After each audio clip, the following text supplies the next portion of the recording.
Wala na nga akong pambili kaya pinagawa ko nga muna yung sapatos ko. Papalagyan ko nga lang muna sana ng rugby kaya nga lang 6 months ko pa nga daw to gagamitin, sabi ni Willie. Kaya naman sabi ko tahiin na nga din. At hanggat hindi pa nga nabubutas pwede pa nga yung gamitin. At dumana din nga pala kami dito sa palengke para nga bumili na din ng bigas at kape. 5 kilo nga yung pinabili ko para nga ako may pagkain yung stay-in namin sa barracks. Di ko nga din alam ba't sobrang saya ni Willie dito at pinagtitripan nga ako. Di niya yata alam na may plano na akong awayin siya mamayang gabi.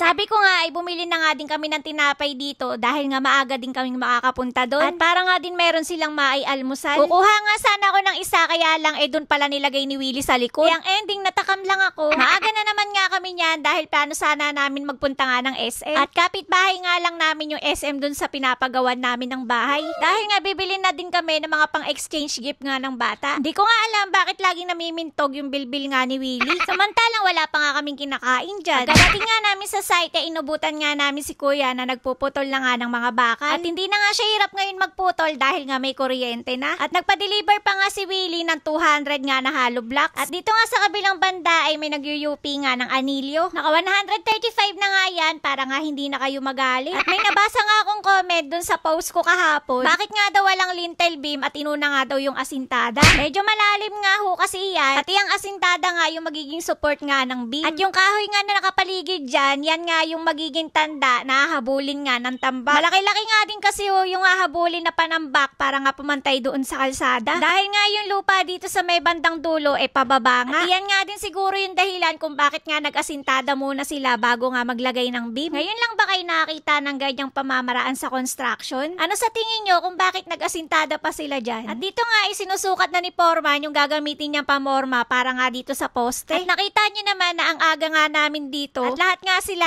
may kanya-kanyang ang ginagawa. Samantalang kaming dalawa nga ni Willie dito para nga lang kaming may sariling mundo. Sabi nga nila bago nga daw magpasko naka-flooring na nga daw to. Next year na nga daw nila sisimulan yung second floor. Parang kailan nga lang yung poste nga lang ng Meralco yung ginagawa pa nila. Pero ngayon nga eto na siya at unti-unti nang nabubuo. Sa sobrang init nga naming dalawa naglalaro na nga lang kami dito ng drone. At kung makikita nyo nga sariling sikap talaga ako sa pagbablog. Natatawa nga siya sa akin dyan nung dumidila-dila nga ako. Kaya nga nung sinabi niya sa akin naka-record na dinamay ko na kayo. Simula nga nung nagpagawa kami ng bahay ganito na nga yung pagde-date naming dalawa. At dito na lang yata sa drone yung huling naging landian naming dalawa. Hala hindi. So mabalik na nga tayo dito sa pinapagawa namin bago pa iba yung makwento ko. Kung dati nga nagbibilang tayo kung ilang butas na yung nahuhukay nila. Ngayon nga ang aabangan na natin kung paano nga ito mabubuo. Natapos na nga nila yung mga beam magsisimula na ulit sila maghukay pa ng 2 butas. Para nga may matambakan na sila ulit ng mga lupa. At pati nga daw yung paghuhukayan ng septic tank ipapanambak nga din daw. At para nga daw hindi na kami gumastos ng marami pa sa panambak lang. At iyan nga muna ho yung update ko sa inyo ngayong araw. Kaya naman wag nyo kakalimutan i-follow. Bukas na lang ulit.